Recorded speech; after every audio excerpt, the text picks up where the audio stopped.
दोस्त दोस्त ना रहा, प्यार प्यार ना रहा, जिंदगी हमें तेरा एतबार ना रहा। कैसे कैसे गाने आ गए हैं ना। दोस्त दोस्त ना रहा, अरे वो दोस्त ही क्या जो दोस्त ना रहे। दोस्ती तो वो होती है जो स्टार्ट होती है पर कभी एंड नहीं होती। वो दोस्ती ही क्या जो खत्म हो जाए, जो वक्त के साथ खत्म हो जाए, वो दोस्ती दोस्ती नहीं होती। दोस्ती में कभी मिसअंडरस्टैंडिंग नाम की चीज ही नहीं होती। वो कहते हैं ना, a friend in need is a friend in deed. आपको जरूरत है जब किसी इंसान की, तब वो आपके साथ नहीं तो वो आपका दोस्त कैसा। शादियों में साथ नाचने वाले दोस्त नहीं होते, मुश्किल वक्त पर जो आपका साथ दे वो दोस्त होता है। हम में से लोगों को फ्रेंडशिप का मतलब ही नहीं पता, दोस्ती का मतलब ही नहीं पता, और जब उनकी लाइफ में थोड़ा भी कुछ होता है तो दोस्ती शब्द को गालियां देते हैं।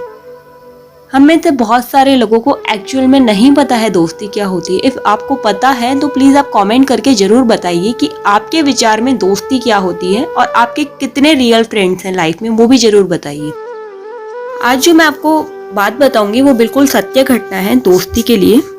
ये बात उन दिनों की है जब गुलाम प्रथा लगभग सभी देशों में प्रचलित थी। लोगों को पकड़ पकड़ कर गुलाम बनाया जा रहा था। उसी समय एंटोनियो और रोजर भी उन्हीं दुर्भाग्यशाली व्यक्तियों में से थे। वे दोनों एक ही जगह रहते थे और एक साथ कार्य करते, एक दूसरे से अपने सुख दुख की बातें भी करते थे। इस तरह वे एक दूसरे के दुख को बांटते थे और वे कहीं गुलाम बना दिए गए थे। तब उन दोनों में बहुत अच्छी मित्रता हो गई थी। उस समय एक पहाड़ के ऊपर रास्ता बनाने का काम चल रहा था।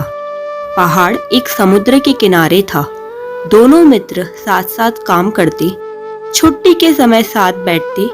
एक दिन जब वे एक साथ बैठे थे, एंटोनियो की आंखों से आंसू बहने लगे।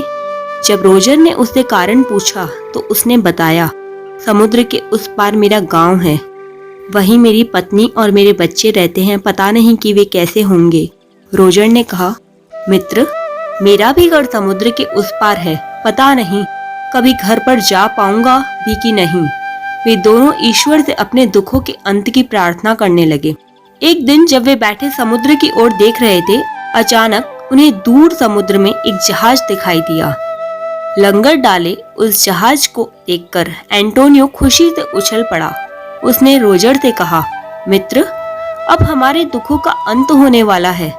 जहाज यहाँ से बहुत अधिक दूर नहीं है, तैरकर हम वहाँ पहुँच सकते हैं। रोजर ने कहा, मित्र, तुम यदि उस जहाज तक पहुँच जाओ तो मुझे बहुत खुशी होगी। मैं तो तैरना ही नहीं जानता। तुम घर पहुँचकर मेरे माता पिता की खोज करना, पता नहीं वे अब तक जीवित हैं या नहीं।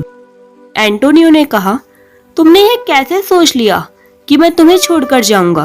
तुम तैरना नहीं जानते तो क्या हुआ, मेरी कमर पकड़ लेना, मैं तुम्हें वहां तक ले चलूंगा। रोजर ने कहा, मेरे साथ चलने से तुम्हारी गति कम हो जाएगी, फिर हो सकता है मैं डरकर तुम्हारी कमर भी छोड़ दूं। तुम मुझे यहीं रहने दो, मेरे जो भाग्य में होगा वही मिलेगा। अब देर मत करो, आओ हम अंतिम बार गले मिलते हैं। जैसे ही रोजर एंटोनियो से गले मिला, एंटोनियो ने उसे समुद्र में ढकेल दिया, फिर खुद भी कूद पड़ा। रोजर घबराकर बाहर निकलने की कोशिश करने लगा, मगर एंटोनियो ने उसे अपनी कमर पकड़ा दी और उसे भरोसा दिलाया। जहाज के लोगों ने जब उन्हें समुद्र में कूदते देखा तो मदद के लिए एक नाव भेज दी, पर तब तक उन दोनों को पकड़ने के लिए किनारे से एक नाव पर सवार होकर सिपाही भी उनकी ओर आने लगा।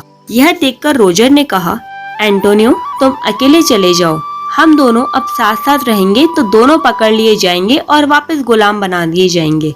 तुम अपना बचाव करो। इतना कहकर उसने एंटोनियो की कमर छोड़ दी। जैसे ही उसने कमर छोड़ी, वह पानी में डूब गया। उसे डूबता देखकर एंटोनियो ने भी डुबकी लगाई। थोड़ी देर तक दोनों दिखाई नहीं पड़े। जब पकड़ने आ रहे सिपाहियों को वे दोनों दिखाई नहीं दिए तो वे वहीं रुक गए। इधर जहाज पर भी नाव उनको खोजते खोजते उनके पास पहुंची। उन लोगों ने देखा कि एंटोनियो एक हाथ से रोजर को पकड़े हुए है और दूसरे हाथ से नौका की ओर आने की कोशिश कर रहा है। यह देखकर नौका वाले तेजी से नाव चलाकर उनके पास पहुँचे और उन्हें खींचकर नाव पर चढ़ा लिया। एंटोनियो इतना थक चुका था कि नाव पर पहुँचते ही बेहोश हो गया। रोजर भी बेहोश हो गया। नाव वाले उन्हें लेकर जहाज पर पहुँचे। वहाँ कुछ देर बाद रोजर को होश आया। एंटोनियो को बेहोश देखकर वह रोने लगा। फिर बोला, अपने मित्र के बगैर मेरा जीवन व्यर्थ है। इतना कहकर वह जहाज से समुद्र में कूदना चाहा, किंतु नाविकों ने उसे पकड़ लिया। जहाज पर एंटोनियो की दवा की गई तो उसे भी होश आ गया। अब दोनों मित्र खुशी से गले मिले। जहाज के कर्मचारियों ने जब उनकी यह मित्रता देखी तो बहुत प्रभावित हुए। इसके बाद उन लोगों को उनके देश पहुंचा दिया गया। सच्ची मित्रता वही है जिसमें संकट के समय एक मित्र दूसरे मित्र की रक्षा के लिए अपने प्राणों की बाजी लगा देता है। मित्र की परीक्षा संकट के समय होती है। जो उस समय साथ दे वही सच्चा मित्र होता है। रामचरितमानस में भी एक चौपाई आती है, धीरज धर्म मित्र और नारी आपातकाल परखिए चारी।